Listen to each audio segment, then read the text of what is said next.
Greetings, grasshoppers. Welcome to the Bot Signal. Today we are going to talk about short form animation. Yes, GIFs. Listen, hard G, people. It ain't peanut butter. Okay. But before that, there's this. I want to say welcome to the Bot Signal. My name is RJ Redden. Entrepreneurs hire me to skyrocket their engagement because most people feel like they're shouting into a black hole online. A lot of people fail to get traction, and many sound like carbon copies of everybody else. So, I create epic engagement experiences that get people to click that button, connect with you, and convert like crazy. So, my friends, today we're going to talk about a little thing that you can use just about anywhere. Now, GIFs are those little 3-5 second animated things that show up on the screen. Let's just give you a for instance. Let's see here. Today, I would like to see this one. Kate McKinnon. I'm secretly in love with her. Yeah, it's not a secret. If anything happens to my situation here, I'm just going to go to where she is. Camp on the doorstep. Yes, I have gear. And wait. Now, happily married, so not going to happen, but just in case. Anyway, GIFs. GIFs are those little 3-second, 5-second movies that, a lot of people call them reaction GIFs. Those are fun.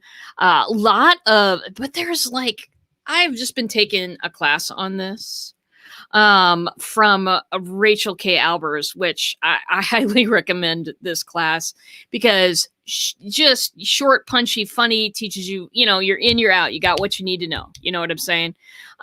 Great class. And here's some of the things that I've learned from the class. Here are also some of the things that I've learned from producing a lot of these. Now, caveat. Boop, boop. Caveat. We need a little GIF for caveat. When you use GIFs like the one that I just played, that one right there, Arcade, it's technically not super legal to use clips from movies and using clips with other people in them. The copyright warning when movies come on, that thing that says, hey, this may not be copied in, whole or written.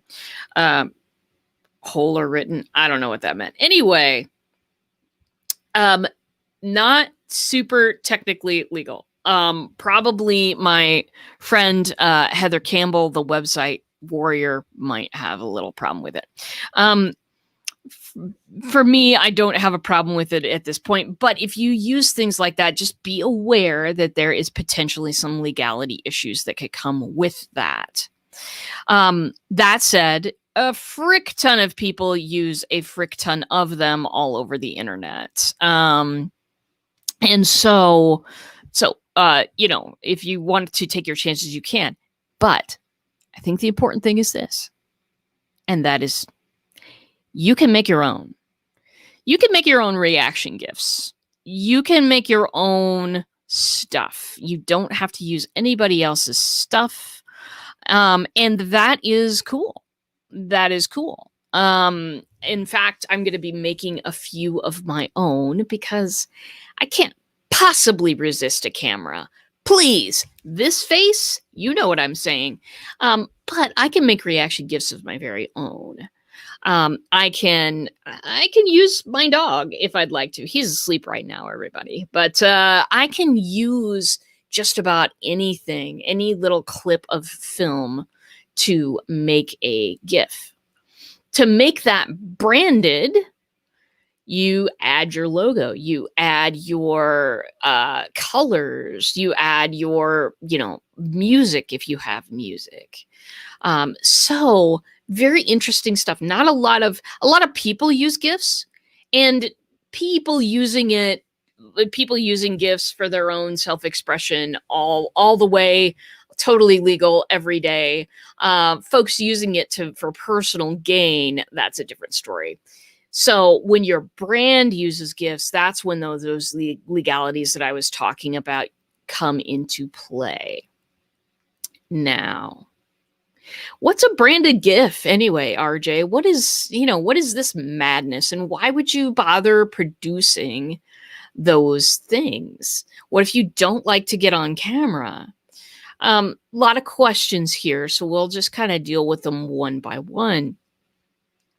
Branded GIFs, a GIF is anything that is 3-5 seconds long. They're real familiar as movie clips or as reaction GIFs or things like that. And a great place to find out a little bit more about all this for free is giphy.com.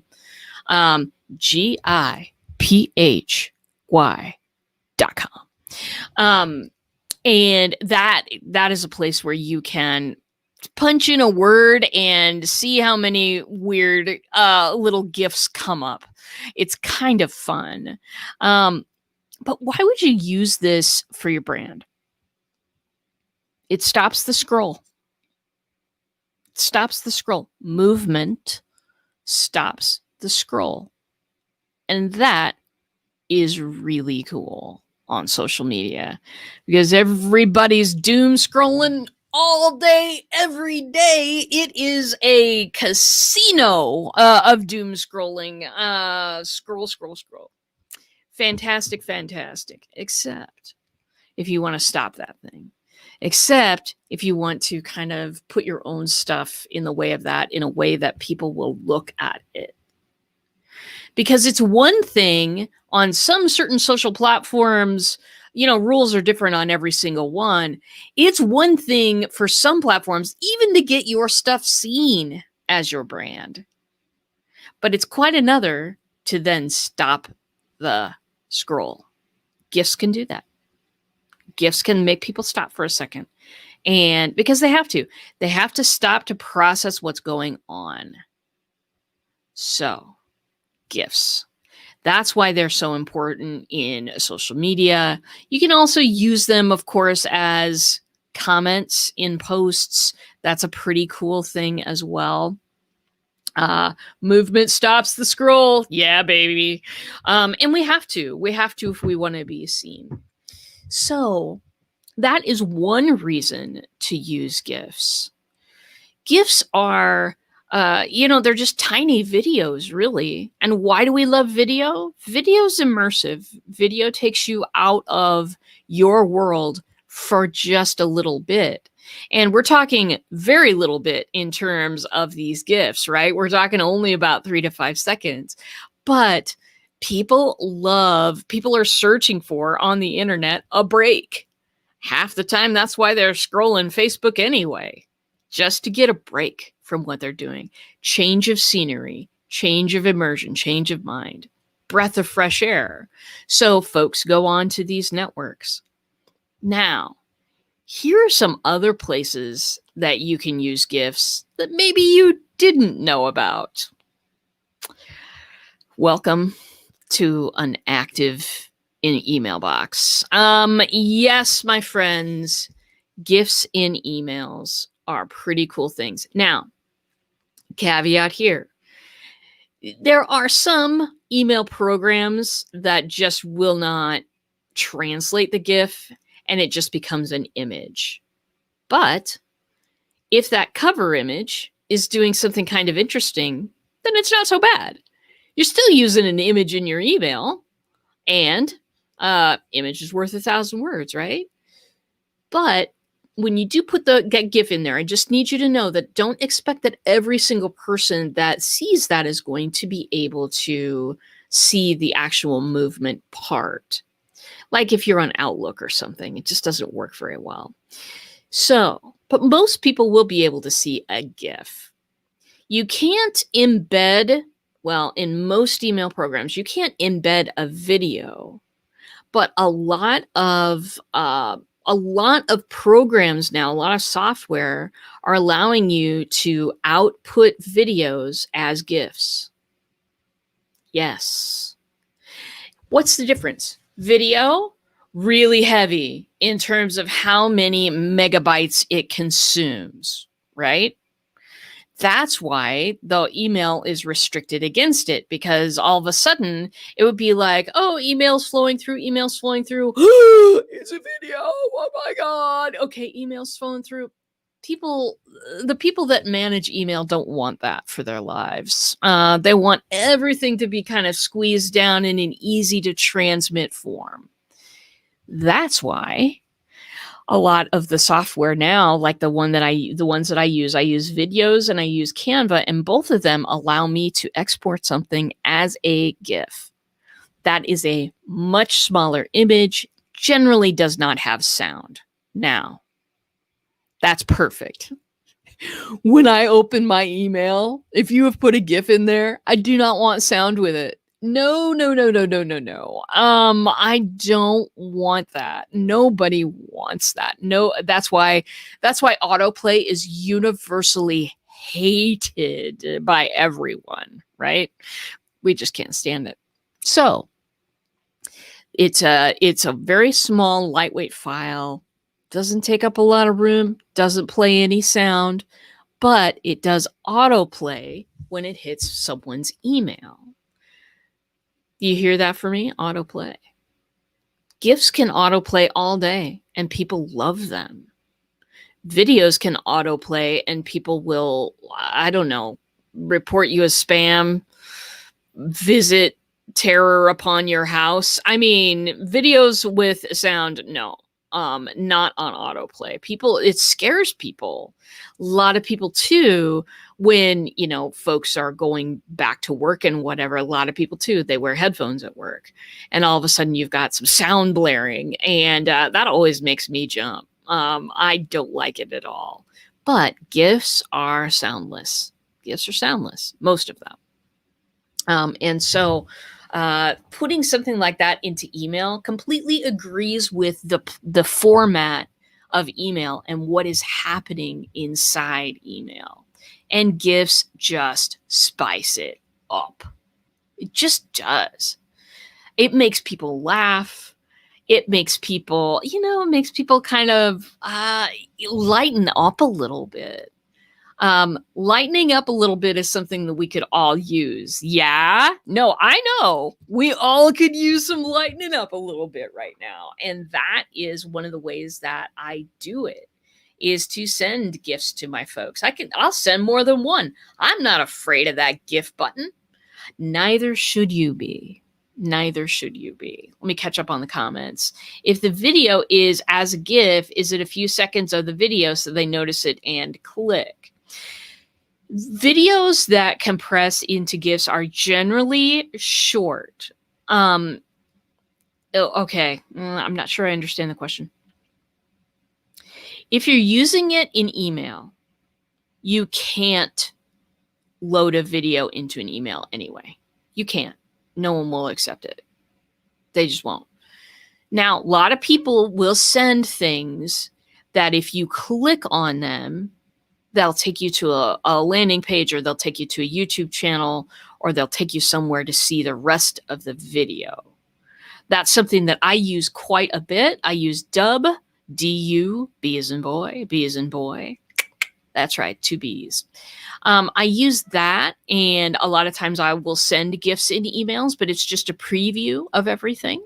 You click on it, it'll take you to a landing page. That's what's going on there. But if you send a GIF, just a GIF that doesn't go land anywhere else, and it's just a 3-second little reaction video, something maybe like that. If you send a GIF like that, there's nothing to click on and nowhere to go. It's just part of the email now. So that's kind of the difference. One type of GIF leads to a landing page with actions you can take, leads to a YouTube channel. That kind of GIF is a clickable. The other kind of GIF is a non-clickable. We're just putting this there to jazz that email up and make it more interesting to look at. Yeah, I hope that makes sense. Good. You sent me a thumbs up. Good. So, emails. Absolutely. You can use a GIF in your emails. Blog posts. Blog. Do people still write those? Yes, they do. And you might. And if you do, spicing that bad boy up with some GIFs is a cool thing to do. It's a cool thing to do. You don't want to add too many. You'll want to give people breathing space between each one, because especially if they loop a lot, sometimes that's a distraction when it's happening out of the corner of your eye. So do be careful how you space those. Look at it, publish it, look at it on a phone, look at it on a laptop. Just be sure you know what's going on there. But blogs are a good place to use GIFs, especially if you are doing a list of things. So think about that use as well. You can use GIFs in videos, which is what I do right during this live stream, obviously. I will use GIFs in videos all the time. I think they're hilarious. I think it adds a lot, and I think that it takes away from the fact that basically I'm a talking head on here, which is great. I love me, you love me. Hey, it's great stuff. But I do want to spice that up because everybody right now is looking at all these Zoom meetings. Everybody's a talking head right now. And so I want to add a little bit of action whenever I can to lessen the effect of we're just staring at RJ talking right now, if that makes sense to you. So you can totally use GIFs on videos. Also, I'm a huge fan. You guys know that I'm a huge fan of AppSumo. If you watch some of their product videos sometimes, they use GIFs in a major way throughout theirs too. Now, their GIFs are a little bit different when they use them. When I use a GIF, it's up in the corner, it's over one of my shoulders. You can also use the GIF. You can place it so that it fills the screen for a second. That's the way that AppSumo does it. I find that interesting. I may, want to use that at some point. But that's how they're used in that instance. Now, those of you who are teachers and educators and folks who are educating people about your product, you can do little GIF demos of how to do things. You've seen them. You've seen these probably. They are, of course, they're everywhere, right? GIFs are freaking everywhere. GIFs teach you how to, answer an email in your inbox if it's a new program to you. GIFs can teach you how to do just about anything. And the cool thing is, with a GIF, it's short. It's short and sweet. And so you can take somebody step by step through a process. If you were leading it, if you were teaching a class in how to build a bot, for instance, and you wanted to take everybody step by step, you can totally lead a group like that. The tough thing is sometimes that, people aren't all caught up to each other. And so you kind of have to back up, and then you have to catch the people who have sped ahead. And there's a whole bunch going on there. But if you use a GIF to teach somebody step by step, then we show them the GIF, we show them where to click to get this particular answer, and then they can push a button and move on. And then we show them another GIF. I'm talking about using them in chatbots. Of course, you can use GIFs in chatbots. It's what GIFs were born for, to be in chatbots, people. So teaching somebody with GIFs, sometimes even complicated technical processes, it's a heck of a lot easier because all they've got in front of them is that one step. Have you succeeded with that one step? Great. Push this button. We'll keep moving. So also maps, charts, graphs. Okay, we've all seen the static infographic, right? Those are those, those big pictures with all the statistics, and there's some real cool layout artistry involved with those, and there's a lot going on there. I admit I've never built one in my whole life. But with the knowledge that I have right now, I would never put that much work into a static image. I wouldn't. I wouldn't, because people scroll past those. They do. So, how can I make an infographic that is filled with moving images and GIFs instead of the straight up same old 80% of people do this? No. We can use a chart, we can use a graph, and we can make it so that the chart or the graph moves. You've got days of the week and usage is up on Friday. You can show each day of the week coming up to its little limit, and then up to a higher limit, and then on Friday it's off the charts, right? You can do that with a GIF. You can make a chart happen before their eyes. Now, it ain't rocket science either. Gotta tell you that. It ain't rocket science. Pop on to Canva. Canva has some of the most helpful how-to videos on the planet, people. If you don't know how to use it, they will teach you, I promise. And they teach you well. They don't just stack a videos you and shoot you, fire hose you with information. There's a lot of really great stuff packed into their instructional videos. So Canva will teach you how to do it. And you can make something that is really good looking, pretty darn fast, actually, with their software. It's really cool. Canva also, they have a free account and they have a $12.95 tier, I think. I'm on the pro. Best $12 I spend a month, baby. Anyway, let's see. Kajabi uses a GIF to teach how to use the different parts of their software. Of course they do. Of course they do. And if you think about it, I get a lot of, hey, we've updated our software emails. Most of those, 90% of those, will show you a little GIF of that new feature. They will. Because that is engaging email. When somebody can look and find some value, there's moving images in it, and then they can click through to see more about that. That's good stuff. That's engaging stuff. So, yeah, a lot of programs, a lot of software use GIFs to announce new features and stuff, because otherwise, you're just describing something to the air. Otherwise, you don't even know if people understand what you mean.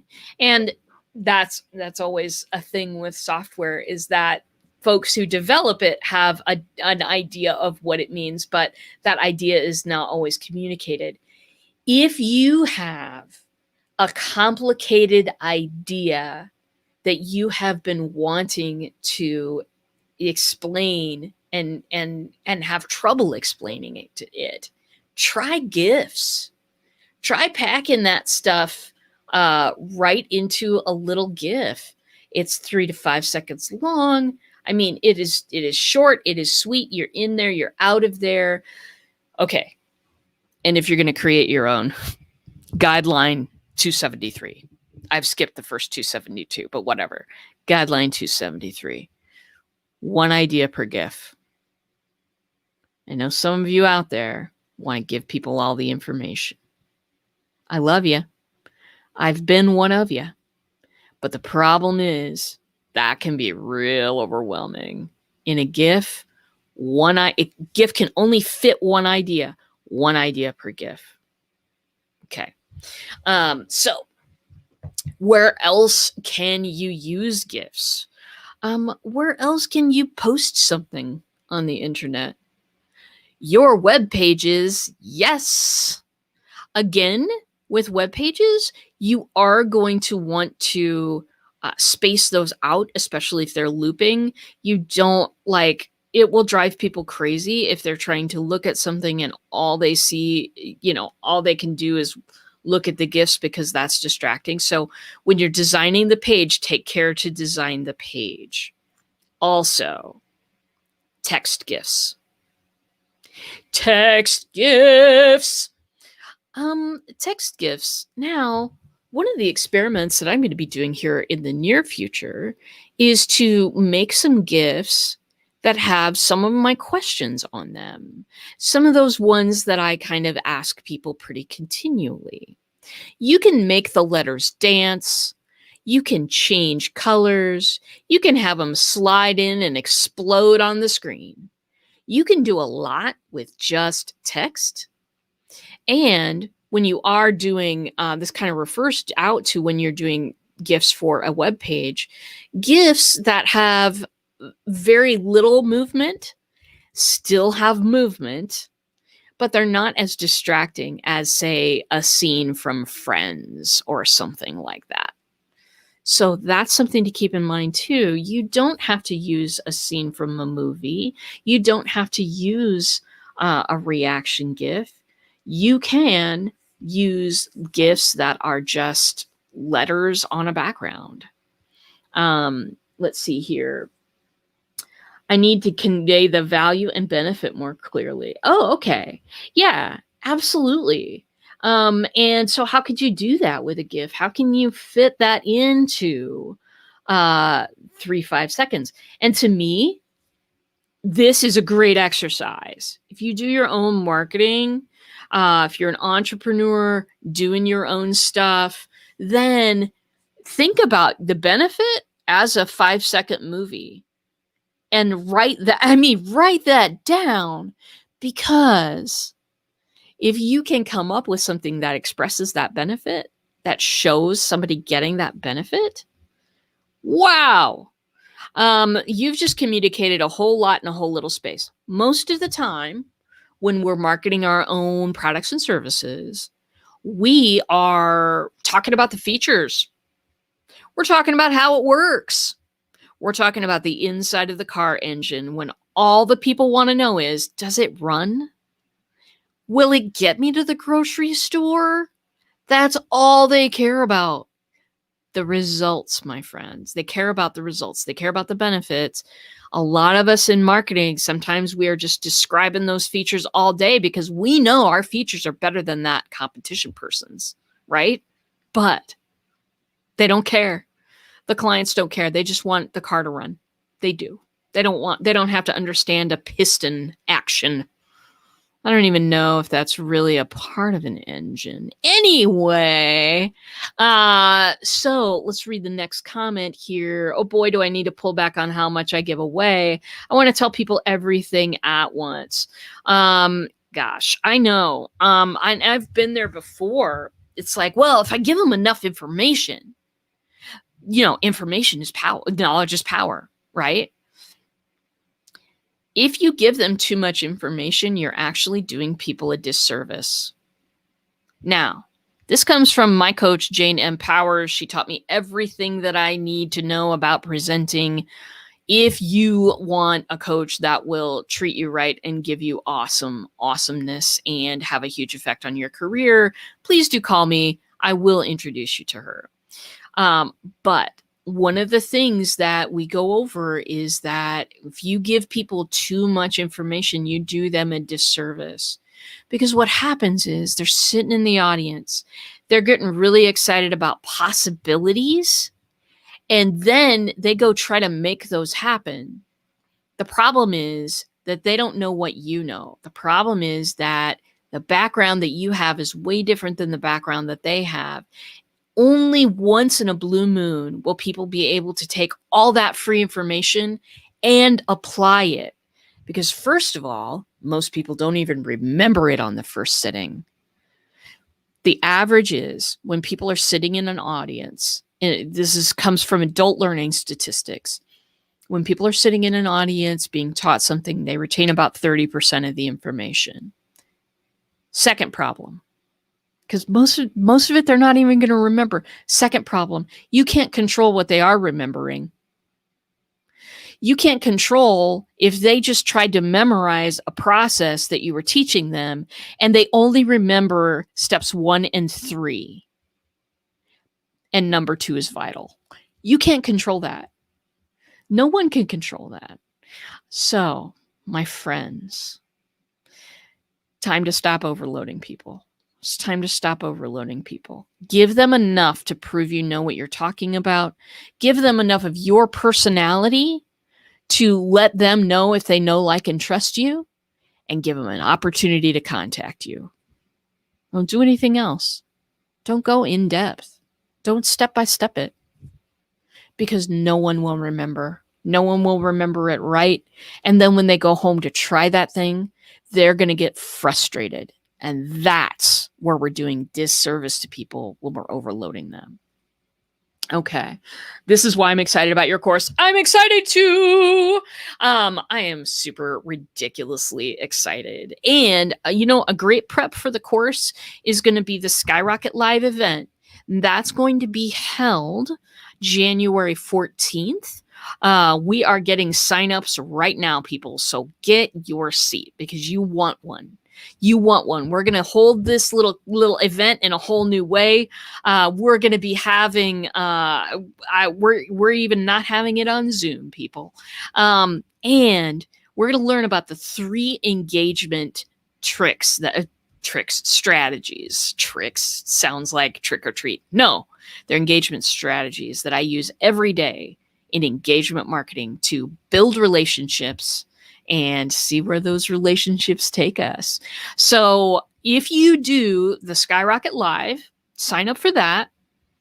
And then it will take you through to also being able to sign up for a couple of giveaways. One is 2 VIP tickets to the event, and one is the cooler giveaway, the coolest giveaway, which is 2 tickets to the class, 2 seats in the class. So you and your best friend, you and your assistant, maybe 2 of your assistants and not you. I don't know. I don't know what your situation is, but for that course, you can get tickets given to you. And if you've previously bought a ticket, I will refund your money.